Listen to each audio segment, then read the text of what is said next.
इस वक्त आपके सामने बावुजू हाजिर हूं। रब्बी अकबर की कसम है, कुरान को तो हाथ में लेके कह सकता हूं, सर पे कहो तो उठा के कह सकता हूं, बैतुल्लाह के अंदर दाखिल होके खिलाफे काबा पकड़ के कह सकता हूं, मेरे पैगंबर ने एक नमाज की एक रकत का एक रुकू भी रफुल यदैन के बगैर नहीं किया, नहीं किया, नहीं किया। जो लोग कहते हैं ना कि रफुल यदैन के बगैर नमाज हो जाती है, मैं उससे पूछता हूं कि क्या पूछा है आपने? जी रफुल यदैन के बगैर नमाज हो जाती है। मैंने कहा नहीं होती। मैं कहता हूं भाई नहीं होती, मैं कह रहा हूं नहीं होती। आप शुरू करें रफुल यदैन के बगैर नमाज, कैसे शुरू करें? कह रहे जी वो ऐसे, मैं कहना ऐसे ये रफुल यदैन है ना? कहता है हाँ जी। तो मैंने कहा इसके बगैर शुरू करना, कैसे शुरू करेगा? कहता है ये मैंने नहीं पूछा, मैंने रुकू वाला पूछा है। मैंने कहा मैं यहीं से शुरू कर रहा हूं। शुरू से रफुल यदैन नमाज का आगाज होता ही रफुल यदैन से। शुरू कैसे होगी रफुल यदैन के बगैर नमाज? हाथों तो उठाना पड़ेगा। कहता है ये नहीं पूछा, रुकू वाला पूछा है। मैं कहता हूं तूने ये क्यों नहीं पूछा? पहला पूछ, ये तू रोजाना करता है? कहता है हाँ। मैंने कहा दलील, दलील दे कि पहला रफुल यदैन हर नमाज के शुरू वाला रफुल यदैन ये फर्ज है, वाजिब है, जरूरी है, इसके बगैर नमाज होती है नहीं होती? ये फतवा दे।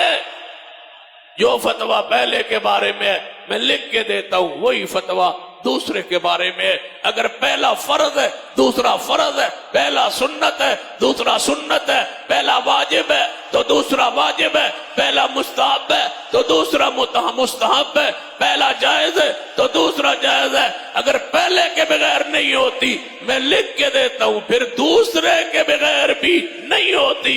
अगर पैगंबर ने पहला हमेशा की है तो दूसरा हमेशा की है। जिस तरह उसके बगैर नमाज शुरू नहीं की, उसी तरह रुकू को बगैर रफुल यदैन के बगैर पैगंबर ने रुकू नहीं किया।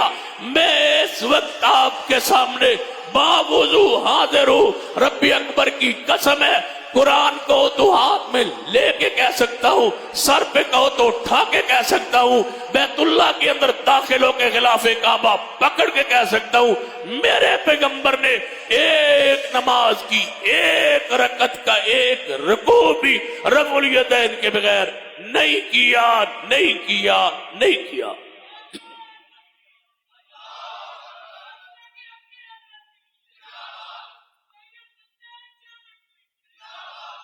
अब जो कहते हैं मैं नहीं करूंगा इस हलफ के बाद भी, तो उसका गिरबान और मेरा क़यामत वाले दिन हाथ होगा।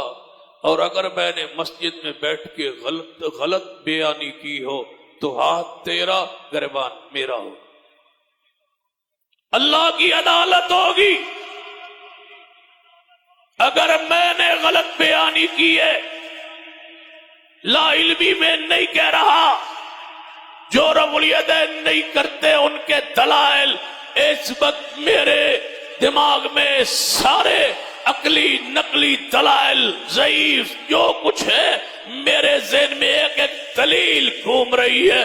सारे दलाइल से आगाह होने के बाद कह रहा हूं, पूरी अमानत से दयानत से कब्र को आखिरत को रब के सामने पेशी को अपनी जहन्नम और जन्नत के हवाले से ईमान रखने के बाद कि झूठ बोलने की सजा जहन्नम है, सच बोलने की जजा जन्नत है, ये ईमान रख के कह रहा हूं, पैगंबर ने कभी रफुल यदैन के बगैर न रुकू किया न रुकू से सर उठाया।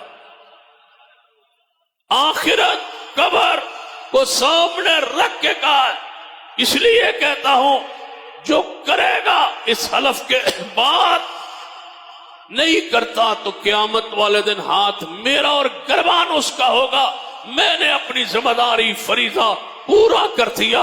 और अगर मैंने गलत बयानी से काम लिया, वो करता रहा मेरे कहने पर, मेरी तहकीक पर, मेरी गुफ्तगू सुनकर वो करता रहा, اگر غلط بیانی ہو قیامت والے دن تو میں تمہارے اس بوجھ کو اپنے ذمہ لینے کے لیے تیار ہوں کہ ہاتھ تمہارا ہوگا گریبان میرا ہوگا، لیکن ہاتھ جوڑ کے کہوں گا نماز پہ کمپرومائز کسی مولوی کے کہنے پہ نہ کرنا، نماز وہی پڑھنا جو حضور کو صحابہ نے پڑھتے ہوئے دیکھا۔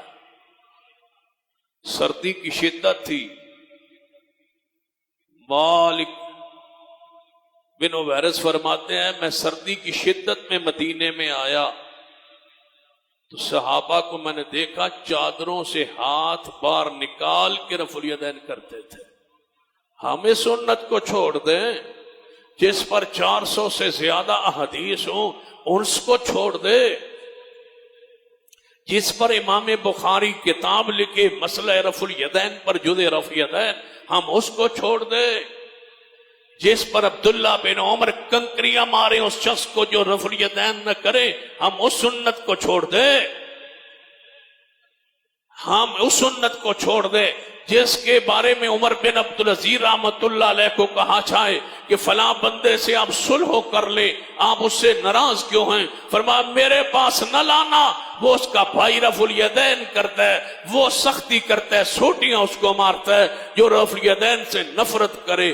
عمر بن عبدالعزیز اس بندے کو اپنے پاس بٹھانا اور بلانا پسند ہی نہیں کرتے۔ رفع الیدین تو نماز کی زینت، حسن اور جمال ہے۔ امام ابو ذرہ فوت ہو گئے، شاگرد نے خواب میں دیکھا چوتھے آسمان پر فرشتوں کو وہ جماعت کروا رہے۔ شاگرد نے پوچھا استاد جی امام ذرہ رحمت اللہ علیہ سے کہ اتنا درجہ چوتھے آسمان پر آپ فرشتوں کو جماعت کروا رہے، کس عمل کی وجہ سے اللہ نے تمہیں یہ اعزاز اور شرح جناب اکرام کیا؟ کہنے لگے میں نے آپ بیٹا ساری زندگی رفع الیدین کے بغیر نماز نہیں پڑھی، تب اللہ نے مجھے یہ رتبہ بخشا۔ اے اللہ ہمیں یہ رتبہ، یہ عنایت، یہ فضل ہم پہ فرما دے، تیری عزت و جلال کی قسم ہے۔ میں پورے وثوق سے کہہ سکتا ہوں ہم نے زندگی میں کبھی نماز رفع الیدین کے بغیر نہیں پڑھی، اور اللہ کبھی اس کے پیچھے نہیں پڑی جو رفع الیدین نہ کرتا ہو۔ اور ٹھیلے ٹھالے آل الحدیث، مصلحت کا شکار آل الحدیث، حدیث کو امام ذبح کر رہا ہے تم اس کی امامت کے پیچھے کھڑے ہو۔ ہم نے کبھی رفع الیدین کے بغیر بھی نہیں پڑھی اور کبھی اس کے پیچھے بھی نہیں پڑھی جو رفع الیدین کے بغیر نماز پڑھے۔